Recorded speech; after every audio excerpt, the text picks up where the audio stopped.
Knitbone Pepper Ghost Dog, Best Friends Forever. Claire Barker, author, read with permission of Usborne, illustrated by Ross Collins. Chapter 3, Wonderful Winnie Pepper. 3 days of hard thinking and anxious stick-chewing later, Knitbone came to a decision. As he saw it, the Peppers were his family, and families stick together.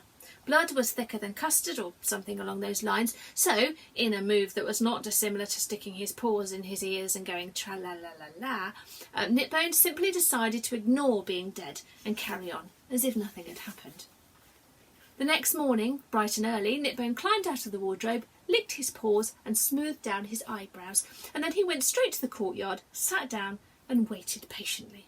It was a school day, and he was ready to resume duties. Eventually, Winnie came out, wiping her eyes and blowing her nose. Knitbone had a plan.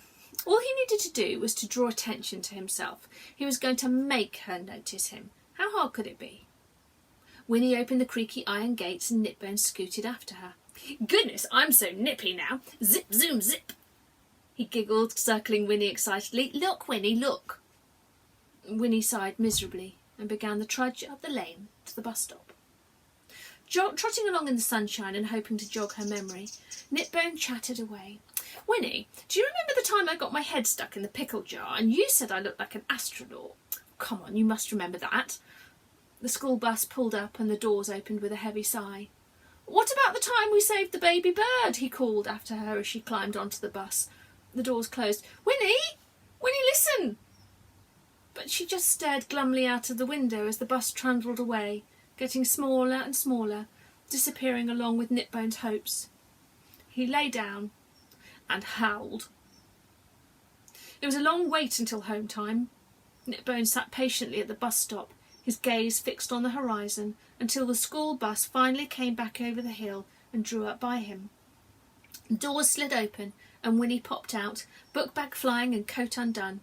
"Hello, Winnie, it's me," Knitbone woofed, full of hope. "Did you have a good day?" Winnie marched down the lane, head down, plaits flip-flapping in the wind, completely unaware of the ghost dog plodding sadly at her heel. Winnie had always been a happy-go-lucky girl. Everyone said so.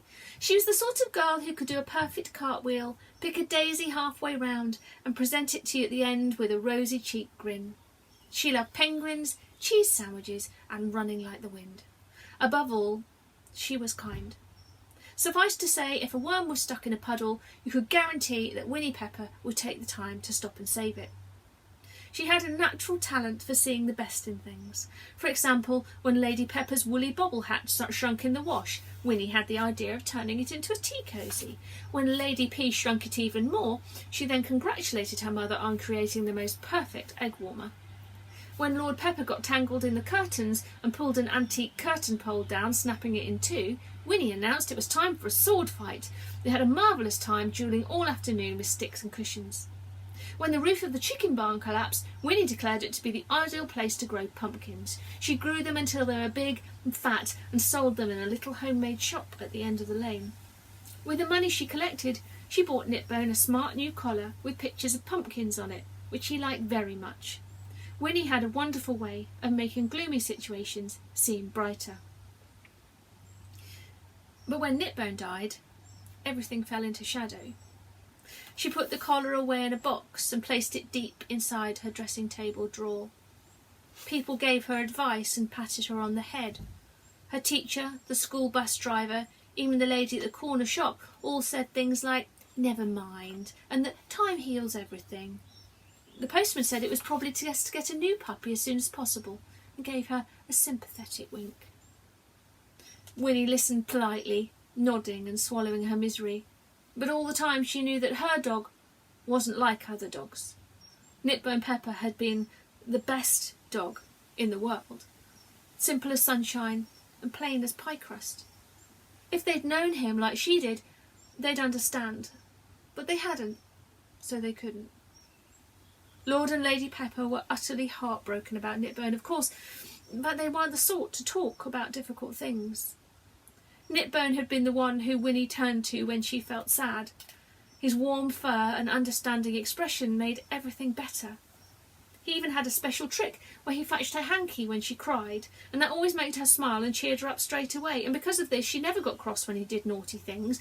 She let him lick her face and only insisted on bathing him if he had done something truly unmentionable with poo.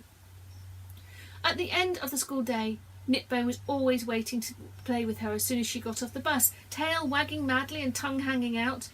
Time unravelled before them like an endless ribbon of adventure, and their free-range friendship seemed guaranteed.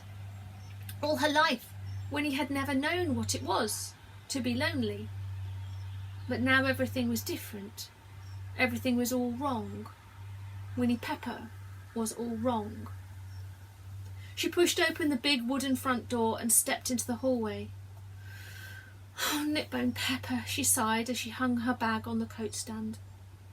"Where are you when I need you?"